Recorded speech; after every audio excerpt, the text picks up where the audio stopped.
ফারাক্কা নাম শুনলেই চোখের সামনে ভেসে ওঠে ভারতের গঙ্গা, যা বাংলাদেশে পদ্মা নদী। তার উপর একটি বহুল আলোচিত বাঁধের কথা।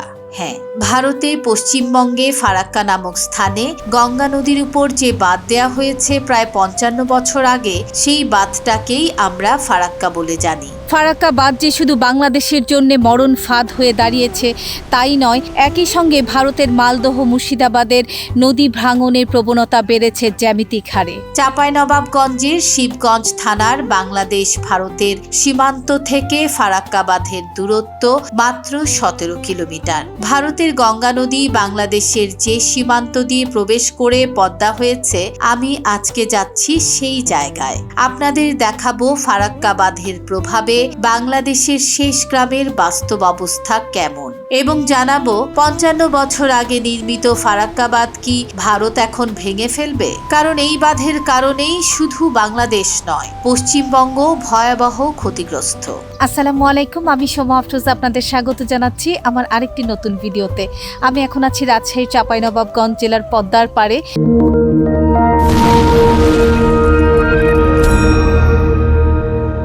আমি খুব ভোরে চাঁপাইনবাবগঞ্জ বিশ্ব রোড মোড়ে বাস থেকে নেমে সেখান থেকে একটি সিএনজি ভাড়া করে যাচ্ছি ফারাক্কা বাঁধের পর পদ্মার প্রবেশ মুখে। আমাকে প্রথমে যেতে হবে সীমান্ত গ্রাম রামনাথপুর, সেখান থেকে হেঁটে পদ্মার পার। যাওয়ার পথে মহানন্দা নদীর উপর ব্রিজ পেয়ে খানিকটা সময়ের জন্য নেমে গেলাম।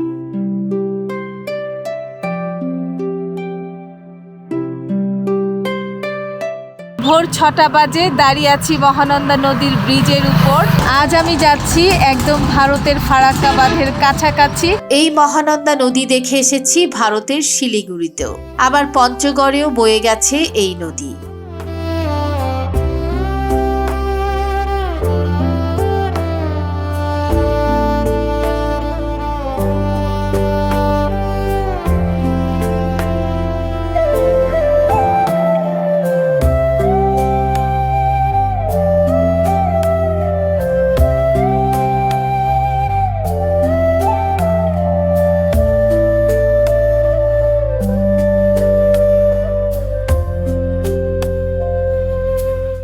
শীতের সকাল, গ্রামের ফাঁকা রাস্তা ধরে যেতে বেশ লাগছে।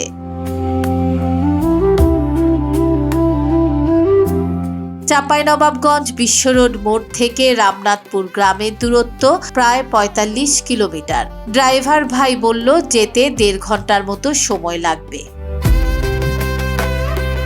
লাগুক, প্রাকৃতিক এরকম মনোরম দৃশ্য দেখতে দেখতে যেতে সময়ের হিসেব যে আমার থাকবে না, সেটা আমি জানি।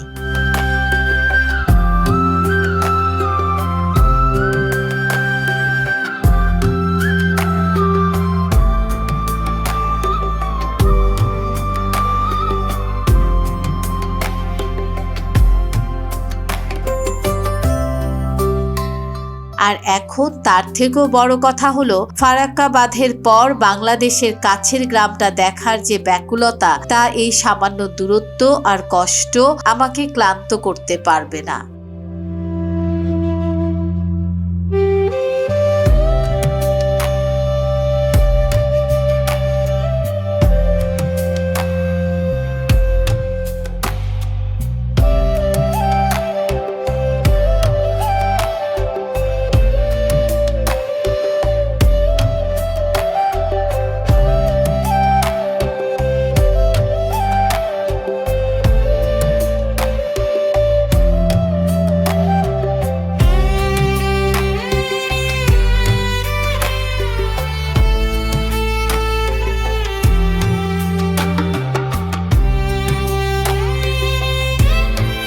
প্রায় ১.৫ ঘন্টা চলার পর অবশেষে পৌঁছে গেলাম একটি গ্রামে।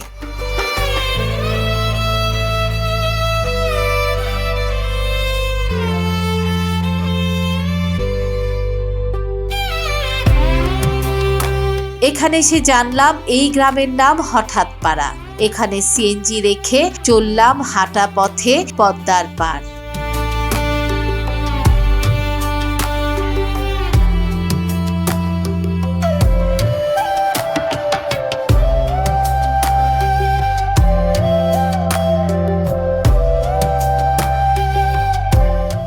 আসলে চাঁপাইনবাবগঞ্জ জেলার শিবগঞ্জ থানার এদিকে ঠুটাপাড়া, হঠাৎপাড়া, রামনাথপুর এসবই হচ্ছে সীমান্ত অঞ্চল, সীমান্ত ঘেঁষা গ্রাম।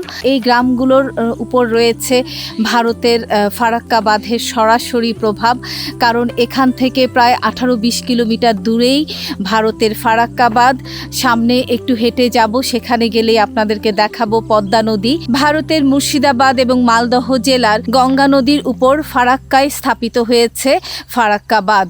1961 সাল থেকে 1972 সাল পর্যন্ত চলেছিল এর নির্মাণ কাজ এবং এই বাঁধটি চালু হয় 1975 সালের 21শে এপ্রিল। ফারাক্কার কাছাকাছি বাংলাদেশ সীমান্তের যে গ্রামগুলো রয়েছে সেই গ্রামগুলো দেখতে, তাদের জনজীবন দেখতে এবং এই প্রান্তিক মানুষগুলোর জীবন কেমন চলছে সে সম্পর্কে জানতেই, এই অঞ্চলের মানুষের সাথে কথা বলতে আজকে আমি এখানে এসেছি।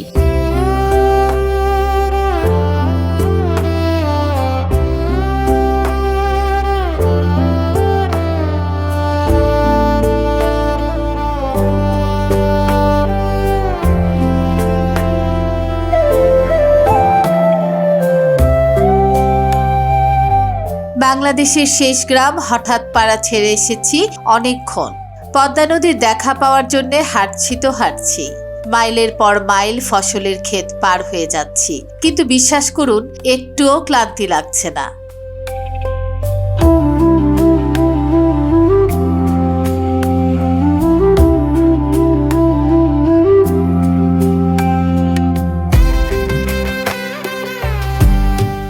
অবশেষে দূর থেকে পদ্মা নদীর খানিকটা দেখতে পেলাম।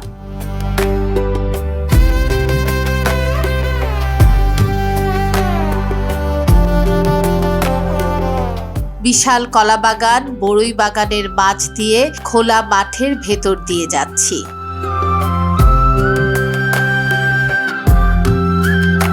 পৌঁছে গেলাম পদ্মা নদীর পার।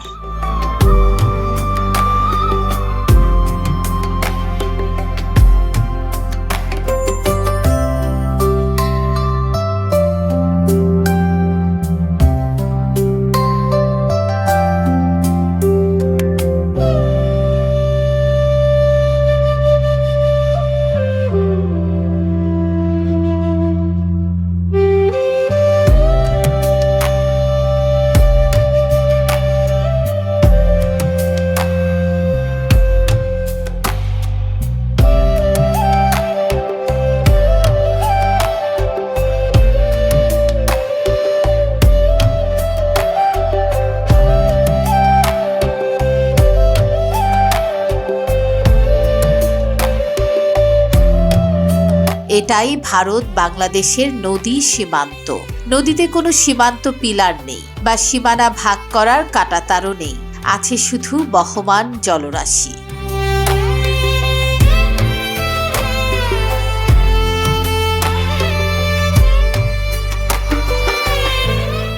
গঙ্গা বা পদ্মা যে নামেই ডাকা হোক না কেন, পানির রং এক, স্রোতের গতিধারা এক, নদী পাড়ের মানুষদের দুঃখ কষ্টও এক, কিন্তু দেশ আলাদা, ভারত বাংলাদেশ।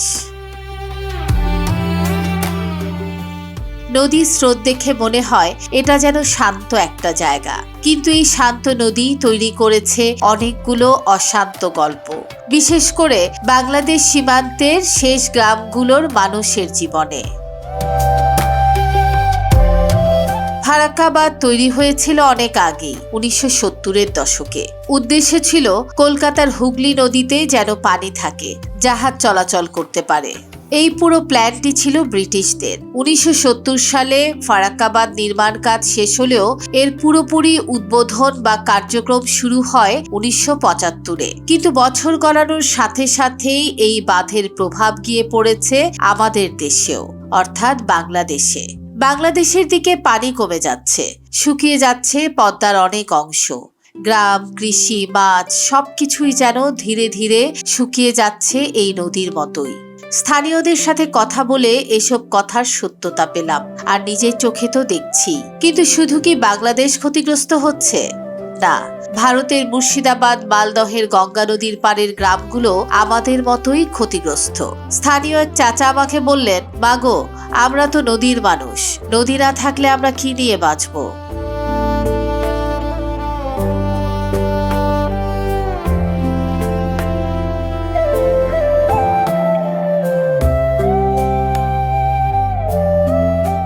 একজন জেলে বললেন, ফারাক্কা পানি আটকায়, তাই মাছ ধরা পড়ে না আগের মতো।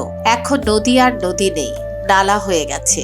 এসব কথা শুনলে সত্যিই কষ্ট লাগে। একটা বাঁধের কারণে কত মানুষের স্বপ্ন আর জীবন বদলে যাচ্ছে। তাই এখানে না আসলে বুঝতে পারতাম না। আগে এখানে নদীর প্রশস্ততা ছিল অনেক বেশি, বাঁধ ছিল, নৌকা চলতো, জীবন ছিল অন্যরকম।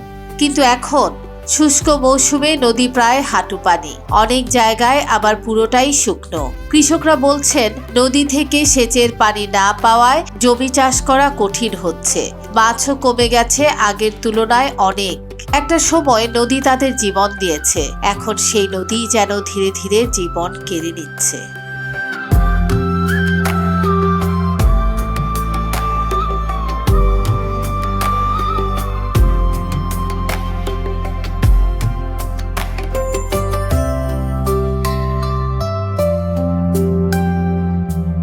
ফারাক্কার ক্ষতি থেকে রক্ষা পাওয়ার জন্য ভারত কি এই বাঁধটা এখন ভেঙে ফেলবে? অনেকেই সোশ্যাল মিডিয়ায় এরকম দাবি করেছেন, কিন্তু প্রকৃত সত্য হলো ফারাক্কা এখনো নিয়ন্ত্রণে আছে। ভাঙার মতো কোনো জরুরি অবস্থা তৈরি হয়নি। ফারাক্কা বাঁধ এখনো ভাঙছে না, এটাই সত্যি। কিন্তু সত্যি আরও একটা, বাংলাদেশের এই সীমান্ত গ্রামগুলোর ভবিষ্যৎ ক্রমেই অনিশ্চিত হয়ে যাচ্ছে। কারণ নদী যদি শুকিয়ে যায়, জমি যদি উর্বরতা হারায়, আর মানুষ যদি জীবিকা হারায়, তাহলে ভাঙা বাঁধের ভয় নয়, জীবন ভাঙার ভয়টাই বড় হয়ে ওঠে। বন্ধুরা, ফারাক্কা বাঁধের গল্প শুধু পানি বা নদীর গল্প নয়, এটা মানুষের গল্প, আমাদের জীবনের গল্প। বাংলাদেশ চাঁপাইনবাবগঞ্জ সীমান্তের শেষ গ্রাম হঠাৎপাড়া থেকে আমার আজকের এই ভিডিও এখানেই শেষ করছি। আমার ভিডিওটি ভালো লাগলে লাইক, কমেন্ট, শেয়ার করতে ভুলবেন না। যারা আমার চ্যানেলটি সাবস্ক্রাইব করেছেন তাদেরকে অনেক অনেক ধন্যবাদ। আর যারা এখনও আমার চ্যানেলটি সাবস্ক্রাইব করেননি তাদেরকে অনুরোধ জানাচ্ছি, প্লিজ আমার চ্যানেলটি সাবস্ক্রাইব করুন, বেল বাটন প্রেস করে রাখুন, যেন নোটিফিকেশান আসার সাথে সাথে ভিডিও দেখতে পারেন। সবাই ভালো থাকবেন, সুস্থ থাকবেন। খোদা হাফেজ।